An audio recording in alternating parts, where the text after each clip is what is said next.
Hi there, Tori Hallowell here with you today, talking about how to turn your end of the day frustrations around.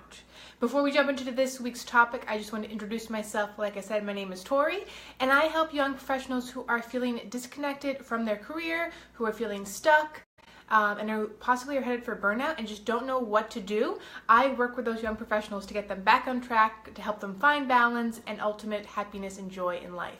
So to learn more about me and my services, check out my website, hallowellcoaching.com, and download my free resource guide. And hopefully I'll provide you with lots of tips and suggestions and advice from how to make the most out of your life. But today, talking about end of the day frustrations. And this is a topic, I'm hoping to create some awareness and help you shift some perspective in your life, because I noticed a lot of friends actually and clients, they get really frustrated at work. I know frustrations, they come up in our life. It's an emotion that we experience from time to time. It's never going to fully disappear, and that's okay. That's important to know that you are going to be frustrated in your life. But there are some people who are frustrated every single day, especially at work, where they just kind of bottle up these emotions, these feelings of frustration, of anger, their temper rises, they're feeling pissed, annoyed, and it just kind of builds and builds and builds and builds, and at the end of the day, they just want to explode. And they end up leaving the workday feeling really super cranky, really upset. They end up having to call their best friend, maybe their significant other, maybe their mom or sister, friend, and just unload on them and just kind of vent it out and get it out of them. And this creates an unhealthy long-term cycle. And so I wanted to address that with you today and give you some hints and tips to kind of work your way through that so that you don't have to explode and unload at the end of every single day. Now, when you think about it, when you are consistently frustrated at work and you leave the end of the day feeling drained and angry and just annoyed, that is a low level energy that you are experiencing. So we experience all different levels of energy in our life. When we feel happy and excited and grateful, we feel uplifted and energized. That's a high level energy. When we're feeling angry and pissed, and maybe with that we're the victim at work or that we're being underappreciated, that's a low level energy feeling. And remember that like energy attracts like energy. So when you're in that cycle of feeling frustrated and annoyed and pissed, you're going to just resonate in that lower energy, and you're going to attract more energy that is like that into your life. It could be, you then hit that traffic jam, or there's something that happens that breaks at home. Whatever it is, when you kind of resonate and live with that low level energy, you're going to attract more of that into your life, and it's going to be harder for you to move into the upper level energy levels of happiness and joy and just contentment. So just keep that in mind. And I also just want to keep in mind that long-term frustration, not dealing with or learning how to cope or deal with frustrations, especially when it involves work, it can have long-term negative effects on your own personal, mental, and emotional health and stability and well-being. And it can also negatively impact your relationships.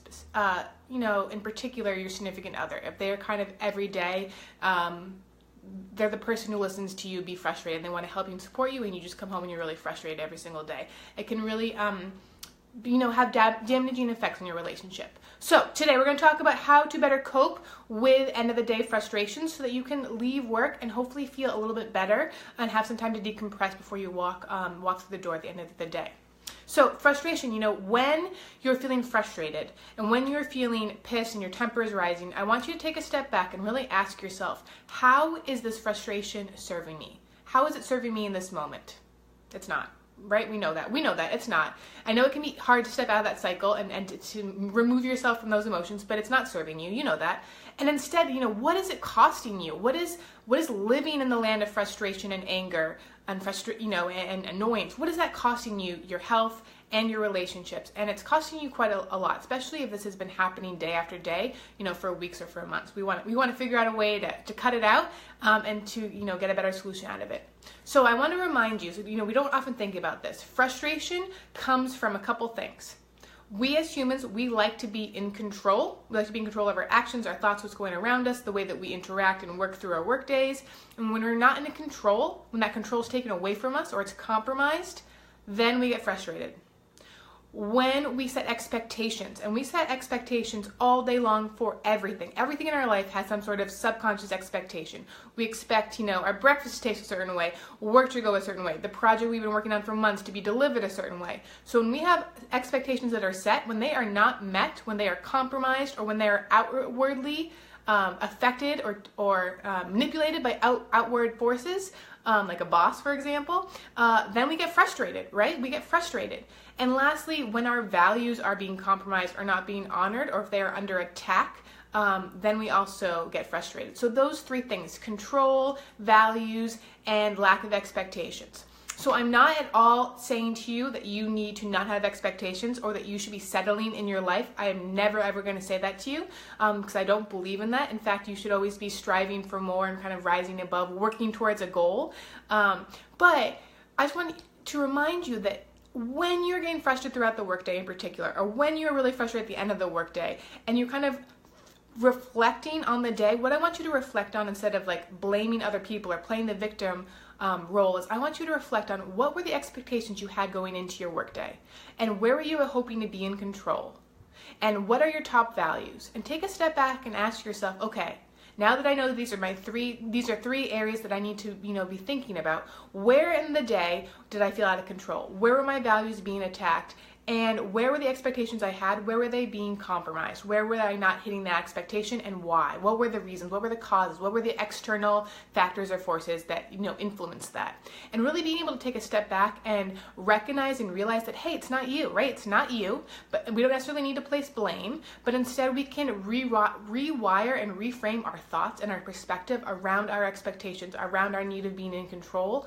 That even that small shift, that change of perspective, that kind of awareness can help reduce the feeling of frustration and help lower the temper, lower, the steam coming out of your ears, and just help you kind of bounce back into a higher energy level where you feel, you can tolerate, you can forgive, and hopefully you can move on from there into reminding yourself what you do love about your job, or what you do love about these different opportunities, what you might be learning from this experience. So that was today's video, just giving you some tips and some tricks on how to deal with work frustrations and how to shift your perspective so that you can release the frustrations and move on with your life instead of having, to have that frustration build and build and build until you explode. We're trying to avoid the explosion and the vent sessions every single day. So hopefully this helps you out. Please share this video with anyone who might benefit from it. And if you are frustrated in your life and you're just sick of feeling frustrated, sick of feeling annoyed, ready to make a change, ready for something more, reach out. I would love to connect with you, and I would love to help you. So until next week, enjoy the rest of the week, and I'll talk to you soon.